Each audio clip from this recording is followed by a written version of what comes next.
So today we have a really sweet gospel, the feeding of the 5,000.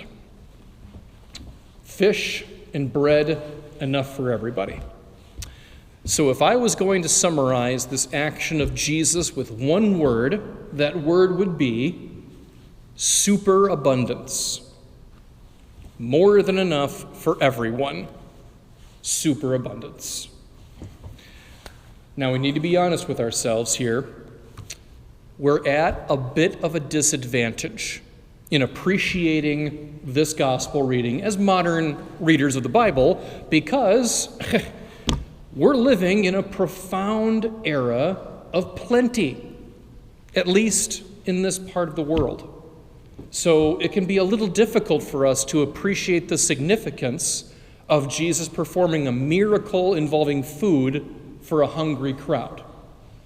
I mean, when was the last time any of you went more than half a day without food against your will? And I realize that there are some of you here that have dealt with that, but you're in the minority. For the most part, everyone has plenty to eat every single day. In other parts of the world, it isn't quite that way. Food is a little harder to come by.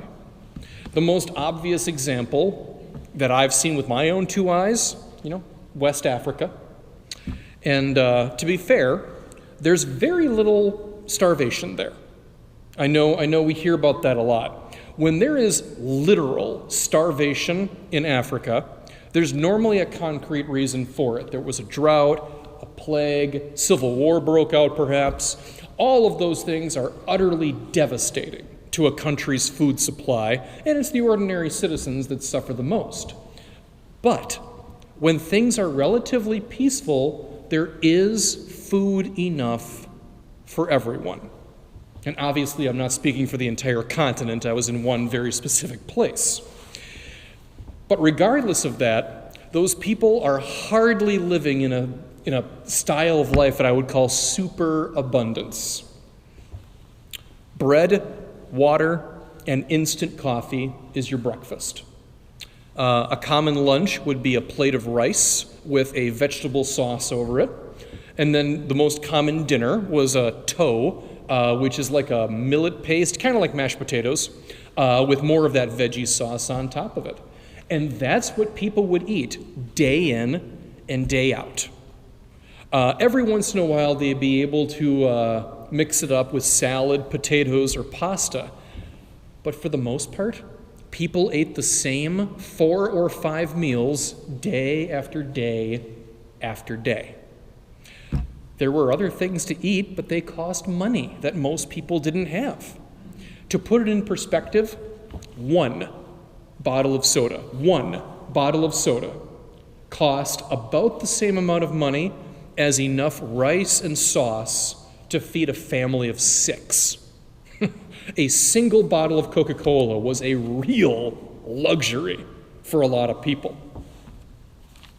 So I say again, the word of the day is superabundance. Enough for everyone. Because life is a nightmare when you don't have enough to survive. And life is still really rough when you have enough to survive but not much else. And God doesn't want that for any of us because there is so much more to life than mere survival, than just making it one more day. I read a book many years ago, and the author made an interesting argument. He said that the development of civilization was entirely dependent on how much leisure time the average citizen had. Because he said that's where art and music and community and culture come from. It comes from free time. Not everyone agrees with that. It's kind of a controversial conclusion, so maybe you're not cool with that. But it's an interesting idea at the very least, that the very best part of our society is when we have free time, when we are not trying to survive for one more day. I will not go as far to say that religion is the product of leisure time. That would be uncharitable and inaccurate. But it is fair to say that it's harder for us to practice our faith when all of our energy is being tied into surviving another day, just getting by, just working ourselves to death.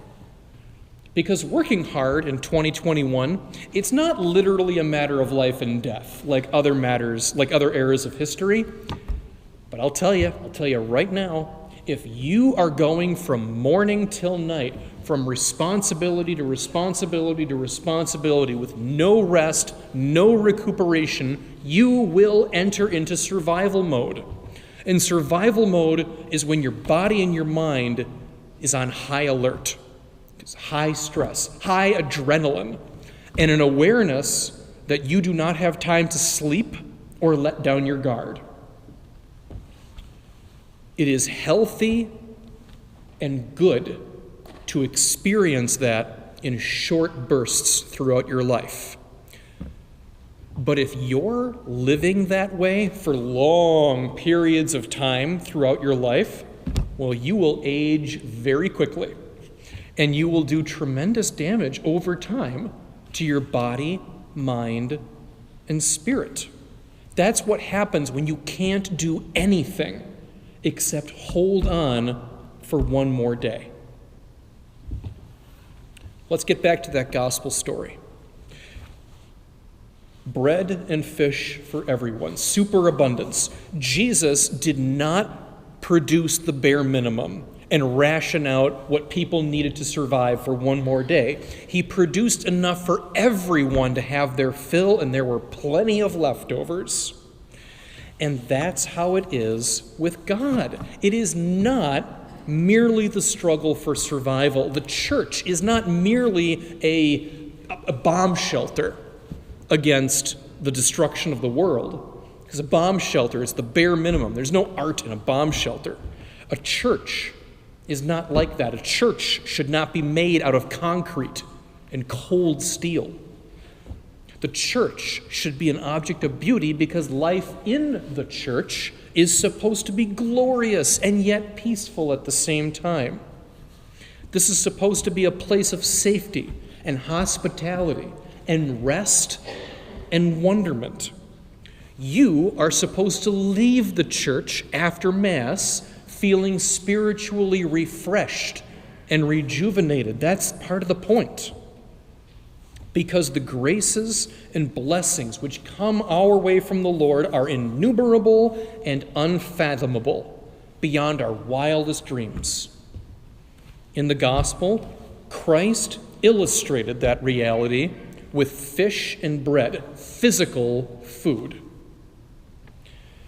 But then and today, he continues to lavish limitless gifts upon us, spiritual food. For there always will be enough for everyone. Grace and mercy in superabundance.